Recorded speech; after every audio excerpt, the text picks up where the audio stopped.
आज हम सीखेंगे database with AI analyst. Database के साथ एनालाइज कैसे करने का एआई के साथ। ठीक है, तो डाटाबेस मोस्टली क्या होता है, जैसे आपकी कोई भी सारी जो इन्फॉर्मेशन रहती है वो कहीं ना कहीं जाके स्टोर होती है।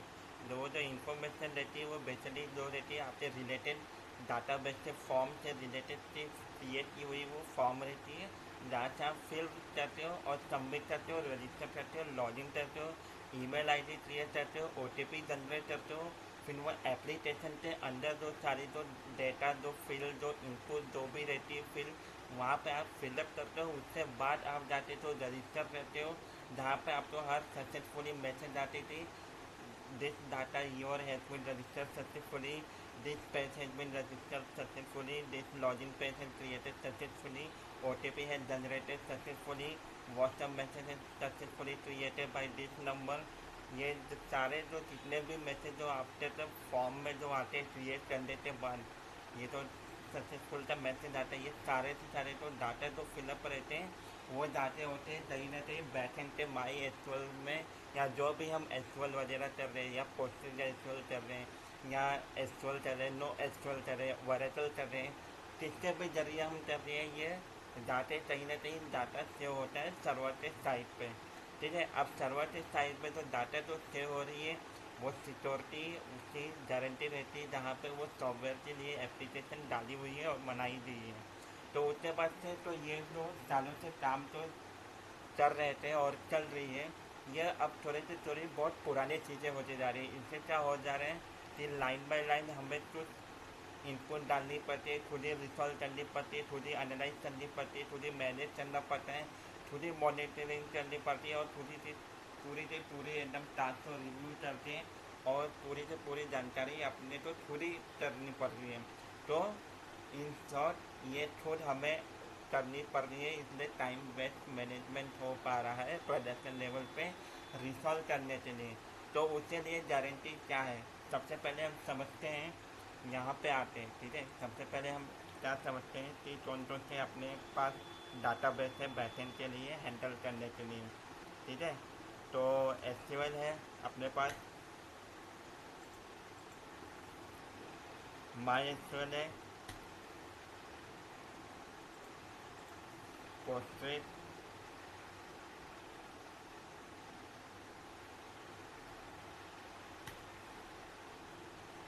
वेराकल, ठीक है, माई एसक्यूएल,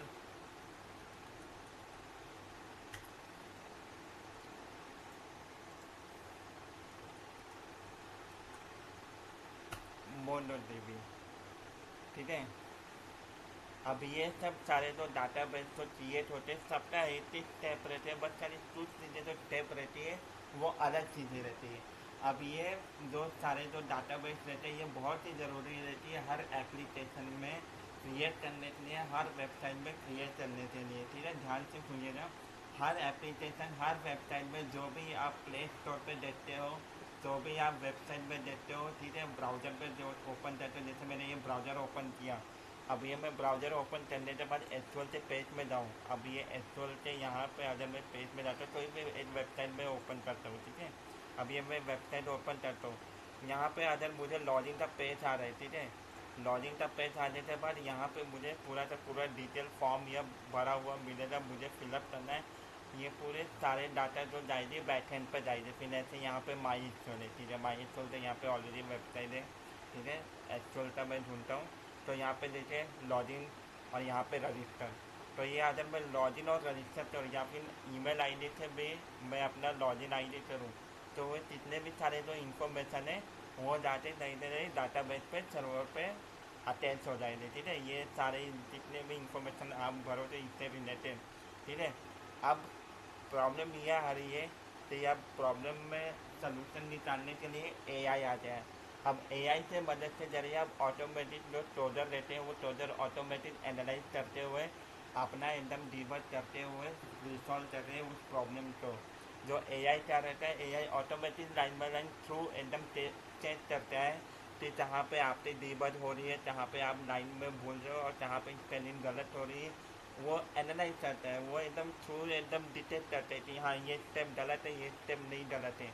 वो एक वेयर हाउस बनाते हैं, डाटा बेस तो हम वेयर हाउस, तो हम वैसे एकदम वेयर हाउस बोलते हैं। वेयर हाउस हम इसलिए बोलते हैं जहाँ पे मल्टीपल सारे जो सर्वर है, मल्टीपल सारे जो डाटा बेस है, जो इंफॉर्मेशन है, एक जगह पर जो कलेक्ट होते हैं सारी से सारी डिटेल सिक्योरिटी के साथ, अथॉरिटी के साथ और एकदम प्रोसेस के साथ उसको जो एकदम कलेक्टिविटी में एकदम अरेंज करते हुए रोज इन कॉलम में जो डिवाइडेड बाय होती है, उसको हम पूरे के पूरे एक वेयर हाउस बोलते हैं, जहाँ पे एकदम कलेक्टिवली इंफॉर्मेशन वहाँ पे रखी जाती है सिक्योरिटी के रीजन पे।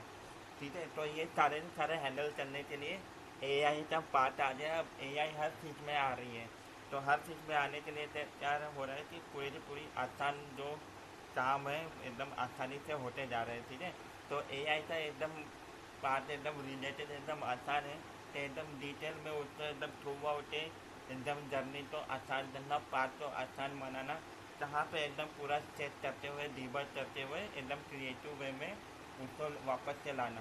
तो थोड़ी जो डिटेल है अगर वो नहीं समझ में आ रही तो हम यहाँ पे चलते हैं। ठीक है, डाटा बेस विथ एआई। ठीक है, तो डाटाबेस विथ एआई। ठीक है, तो डाटाबेस यहाँ पे क्या होता है, तो डाटाबेस अगर एआई के साथ है, ठीक है, जो मैं आपको बोल रहा था। ठीक है, तो डाटाबेस के साथ क्या होता है, स्पेशलाइज टूल्स आते हैं डिज़ाइन करने के लिए, फिर अगर ऑटोमाइज करते हैं। ठीक है, ऑटोमाइज पूरा स्टोरेज को पूरा ऑटोमाइज करते हैं, एकदम चेक करते हैं, फिर अगर उसको प्रोसेसिंग डाटा में एकदम टास्क में एकदम पर्टिकुलर पे लाइन बाय लाइन उसको एक्सप्लोर करते हैं। एक्सप्लोर करने के बाद दो चीज़ें वो ज़रूर करता है, एनालाइज करता है, जो चीज़ मैं बार बार बोल रहा था, वो एनालाइज करता है, फिर अगर विजुअलाइज करता है। एनालाइज करने के बाद तब विजुअलाइज करते हैं कि हाँ अब इसके बाद क्या होने वाला है, अब ये करे तो हो जा कि नहीं हो जा, तो वो विजुअलाइज क्रिएट कर लेता है और कैप्चर कर लेता है एआई। ठीक है, कि अगला जो अगर स्टेप या अगर हम इनपुट कर रहे थे तो वो स्टेप के लिए वो रेडी है कि नहीं एआई। ठीक है, तो वो एआई विजुअलाइज करता है। ठीक है, इसलिए इसके बाद क्या होने वाला है। और डाटाबेस में ऐसा ज़रूरी नहीं है कि आपको एकदम छोटे छोटे डाटाबेस मिलेंगे, तो आपको एकदम बड़े बड़े बड़े डाटाबेस मिलने वाले हैं, क्योंकि हर फॉर्म जो एप्लीकेशन रहती है, वेबसाइट रहती है, उससे एक दो पेज नहीं रहते डाटाबेस में, उसको 15-16 पेज से डाटाबेस रहते हैं, या फिर उससे कई डाटाबेस रहते हैं, जैसे अमेजन, फ्लिपकार्ट या सेल के कोई भी आप ऑनलाइन शॉपिंग ले लो, तो उससे डाटाबेस बहुत ही लंबे रहते हैं। ठीक है, तो वो आपको एकदम आसानी से क्रिएट करने के लिए और उनको स्टोरेज और एनालाइज और विजुअलाइज करने के लिए वो एआई का काम आते हैं। तो यहाँ पे एआई का जो वेबसाइट है, जैसे बहुत ही सारी कंपनी आप ये सामने देख रहे हो, ये एआई यूज़ कर रही है।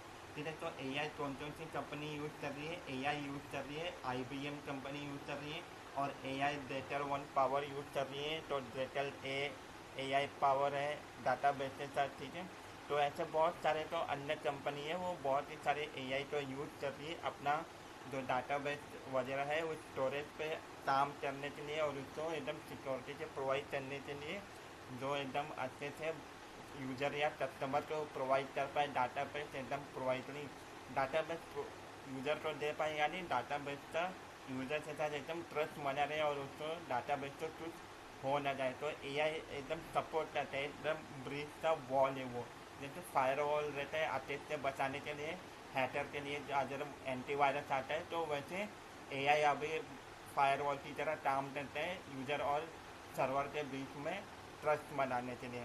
तो होप गाइस आपको ये एआई और डाटाबेस के बारे में बीच में ये रिलेशनशिप समझा होगा, और आपने एकदम डिटेल में समझा होगा। अगर समझ में आया है तो वापस से वीडियो देखना, और समझ में आया तो फिर से वापस से वीडियो देखना। ठीक है, और उसके बाद ये चैनल को ज़रूर सब्सक्राइब करें और शेयर करें, और नोटिफिकेशन आइकन बेल ज़रूर दबाना। ठीक है, एकदम ज़ोर से दबाने का। Thank you. चलते हैं नेक्स्ट वीडियो के लिए, आपका फिर से न्यू वीडियो ऐसे क्रिएट हम लाए थे। ठीक है, बाय बाय।